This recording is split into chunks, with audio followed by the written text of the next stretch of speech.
Evet, kaldığım yerden tam gaz devam ediyorum. Şimdi maalesef depoda elektrik yok. O yüzden işler biraz yavaş yürüyecek bugün. Ama olsun, sıkıntı değil. Son halini göstermek istiyorum. Şimdi yapışkanlarımız taş gibi oldu.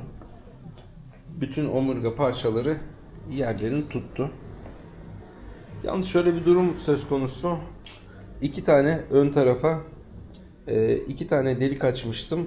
Baskıya dayanamadı ve plakayı deldi diyebilirim. Yani açıldı burası.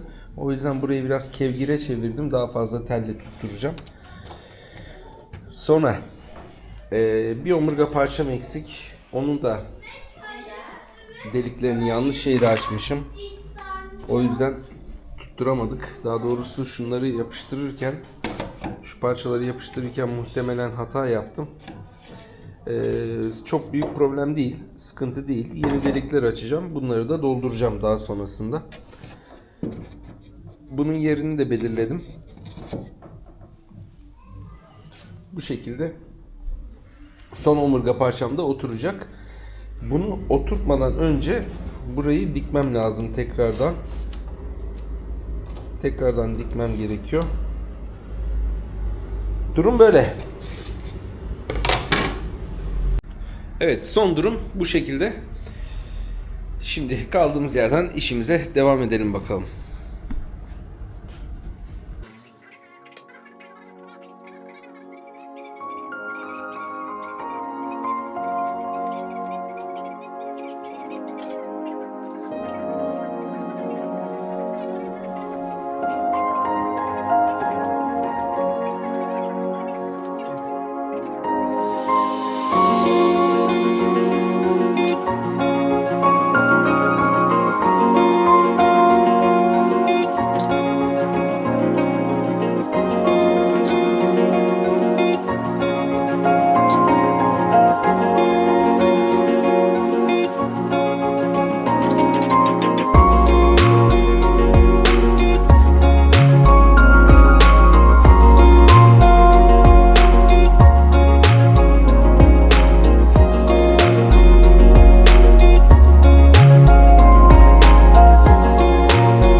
Tekne yapım projesine tam gaz devam ediyorum. Şimdi kamerayı hemen çeviriyorum ve son aşamayı göstermek istiyorum.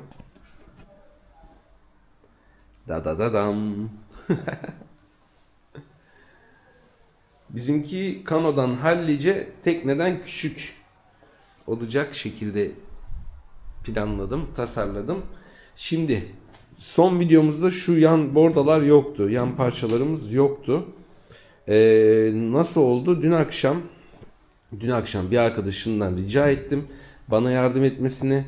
Bu parçaları onunla beraber taktık. Çok zordu açıkçası.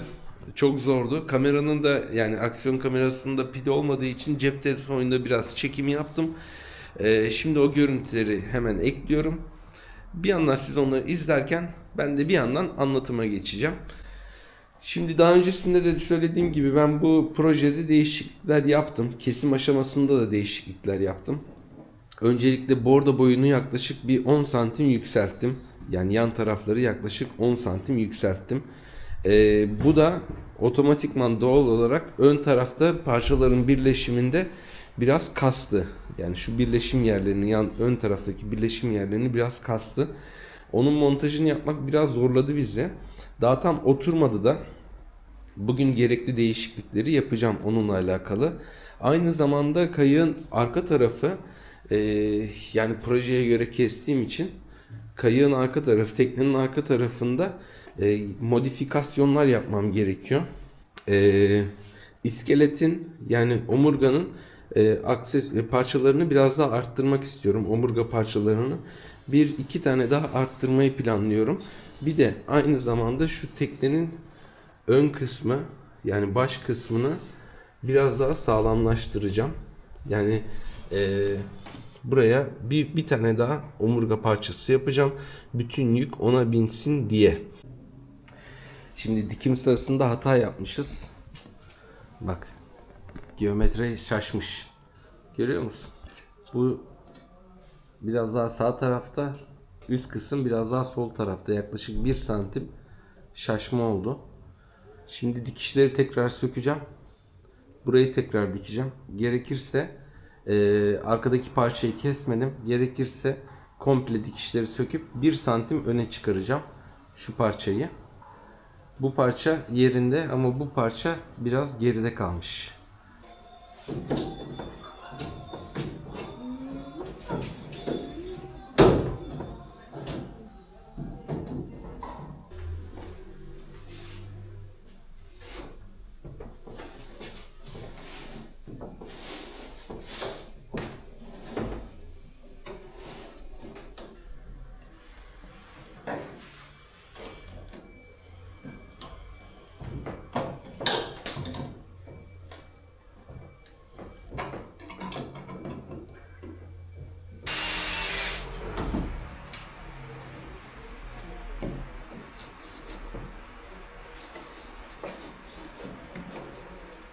Mesela